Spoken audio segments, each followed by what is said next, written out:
Hey guys, this is Dr. Hub. In case you haven't subscribed, please do subscribe. This is a concise, well-crafted summary and it highlights only the important keywords. Embolization agents. So under embolization agents, first is that the embolization agents are nothing but in the interventional radiology.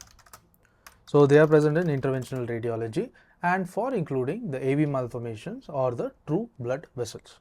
So it is for occluding the AV malformations. So AV malformations are occluded as well as the tumor blood vessels. Tumor blood vessels are occluded. So there are something known as the solid agents as well as something known as the liquid agents. So when you move on to the solid agents, what are the solid agents? So solid agents, it includes the polyvinyl alcohol particles. Then it also includes the gel foams, the balloons, then the coils, the microfibrillae collagen, the microspheres. Then there is also the silk sutures and also the presence of the thrombin. Next, moving on to the liquid agents. So liquid agents are nothing but the poor ethanol, and then there is also the cyanoacrylate.